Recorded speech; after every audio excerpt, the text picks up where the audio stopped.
কাউকে মারার জন্য বিষের প্রয়োজন হয় না, ছোট ছোট অবহেলাগুলোই যথেষ্ট। সব সহ্য করা যায়, কিন্তু প্রিয় মানুষের অবহেলা সহ্য করা যায় না। একতরফা ভালোবাসাগুলো এমনই হয়, একজন পাগলের মতো ভালোবেসে যায়, আর একজন পাগল ভেবে শুধু অবহেলা করে যায়। গুরুত্ব তাকেই দিও যে তোমার মূল্যটা বোঝে। প্রিয় মানুষের সাথে কথা না বলে থাকাটা সত্যিই খুব কষ্টের। নিজেকে এমন ভাবে তৈরি করো যে তোমাকে ছেড়ে চলে গেছে সে যেন তোমার জীবনে ফিরে আসার জন্য আফসোস করে।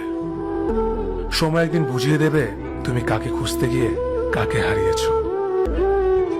মানুষের জীবনে যে জিনিসটা থাকা সবচেয়ে বেশি প্রয়োজন তা হলো ধৈর্য। যখন কেউ কাউকে ছেড়ে চলে যায় তখন সে শুধু নিজে যায় না, সাথে সাথে সেই মানুষটার ভালো থাকার মুখের হাসিটাও ফিরে নিয়ে চলে যায়। ভালোবাসা এমন একটা জিনিস, সম্পর্ক শেষ হয়ে গেলেও অনুভূতি শেষ হয় না, স্মৃতি হয়ে রয়ে যায় বারবার কষ্ট দেওয়ার জন্য।